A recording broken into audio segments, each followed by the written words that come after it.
বিচার বিভাগের মধ্যস্থতা এইটাকে জোর করে আমাদের ফ্রেশ সিলেকশনে আসতে হয়েছে, কিন্তু আমরা দেখতে পাচ্ছি আমাদের প্রচুর শিক্ষক শিক্ষিকা আছে যারা 5 বছর পরে 6 বছর চাকরি করার পরেও নিরপরাধ হয়েও তারা চাকরি হারিয়েছে, 100 পায় এবং তারপরে সে যদি বাকিগুলোতে নীল থাকে তাহলে সে মাধ্যমিকে পাস করতে পারলো না। একটা মিথ্যা প্রোপাগান্ডা তৈরি হচ্ছে। 60 নম্বরের পরীক্ষায় 60-এ 60 পেয়ে চাকরি পায়নি, কল পায়নি, 70-এ 70 পেয়ে কল পায়নি, এটা ভুল কথা। টেন্টেডদের নাম এখন কল পর ভেরিফিকেশন হচ্ছে, ভেরিফিকেশনের পরে যদি টেন্টেডদের নাম থাকে তখন আমরা আবার নিশ্চয়ই এই ব্যাপারে বলব। আপনারা জানেন যে নতুন ফ্রেশ সিলেকশনে আমাদের জোর করে বসানো হয়েছে, এই ফ্রেশ সিলেকশনে আমরা আসতে চাইনি এবং তারপরেও বিচার বিভাগের মধ্যস্থতা এইটাকে জোর করে আমাদের ফ্রেশ সিলেকশনে আসতে হয়েছে, কিন্তু আমরা দেখতে পাচ্ছি আমাদের প্রচুর শিক্ষক শিক্ষিকা আছে যারা 5 বছর পরে 6 বছর চাকরি করার পরেও নিরপরাধ হয়েও তারা চাকরি হারিয়েছে এবং তারা যাতে প্রত্যেককেই তাদের পুরনো চাকরি ফিরে পেতে পারে, তারা যাতে কর্মহীন না হয়ে পড়ে, সেই দাবিতে আমরা আজকে রাস্তায় নামছি এবং আপ টু ডেট ভ্যাকেন্সিতে নিয়োগ এবং তার সাথে সাথে call for verification second phase একাদশ দ্বাদশের এবং নবম দশমের ক্ষেত্রে অবিলম্বে call for verification first phase বের করার দাবি এবং আমাদের বিরুদ্ধে একটা মিথ্যা প্রোপাগান্ডা তৈরি হচ্ছে। 60 নম্বরের পরীক্ষায় 60-এ 60 পেয়ে চাকরি পায়নি, কল পায়নি, 70-এ 70 পেয়ে কল পায়নি, এটা ভুল কথা। এই মিথ্যা কথা রটানো হচ্ছে। এখানে আসলে পরীক্ষার ক্রাইটেরিয়া হচ্ছে 80 নম্বরের, 80 নাম্বারটাকে 60 নাম্বার 70 নাম্বার করে আমাদের সম্পর্কে একটা অপপ্রচার করা হচ্ছে। আমরা সেটাও আমাদের এজেন্ডার মধ্যে রেখেছি।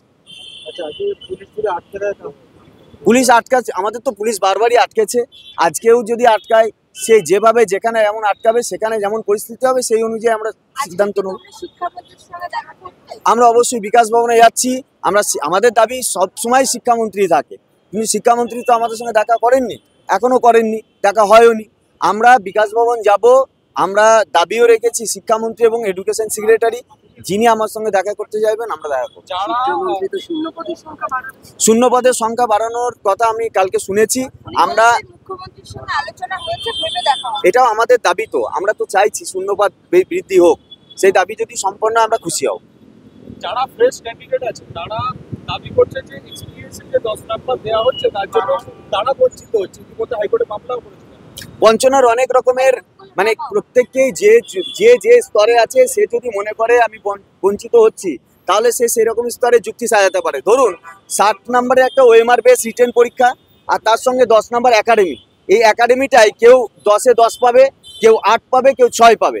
এখন 60-এ 60 পাওয়া কোনো একজন মানে থার্ড পজিশনে থাকা একজন ছেলে যে একাডেমিতে 6 পাবে, সে কালকে এসে অভিযোগ করলে আমি 60-এ 60 পেয়েছি কিন্তু ওই একাডেমিতে যুক্ত হলে আমি পিছিয়ে যাব, অথচ যে ছেলেটা 60-এর মধ্যে 58 পেয়েছে কিন্তু ওর একাডেমিক ফুল আছে, ও আমার থেকে এগিয়ে যাবে, তাহলে ওইটাকে বাদ দেওয়া হোক। তাহলে আস্তে আস্তে তো এটা হতে পারে না। পরীক্ষা একটা ক্রাইটেরিয়া, সেখানে নিয়োগ অথরিটি কিছু নিয়োগ রুলস বানিয়েছে, সেই রুলস অনুযায়ী সবাই আমরা পরীক্ষায় বসেছি।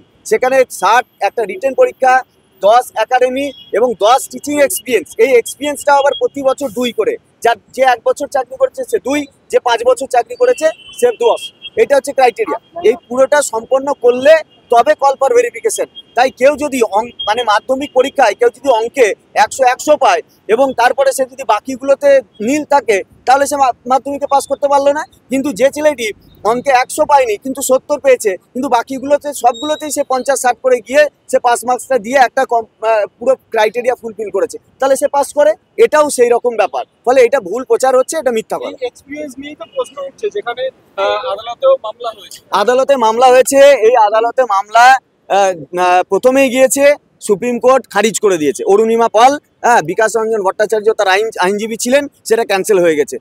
আদালত বলে দিয়েছে স্পষ্টভাবেই এদের এক্সপিরিয়েন্স পাওয়ার পূর্ণ যোগ্যতা আছে, এর এক্সপিরিয়েন্স পাবে। টেন্টেডদের নাম এখন কল ফর ভেরিফিকেশন হচ্ছে, ভেরিফিকেশনের পরে যদি টেন্টেডদের নাম থাকে তখন আমরা আবার নিশ্চয়ই এই ব্যাপারে বলব। আরো ভালো ভালো খবর দেখতে সাবস্ক্রাইব করুন বাংলা হান্টের ইউটিউব চ্যানেল। বাংলা হান্টের আরো খবর দেখতে নজর রাখুন। বাংলা খবর মানেই বাংলা হান্ট।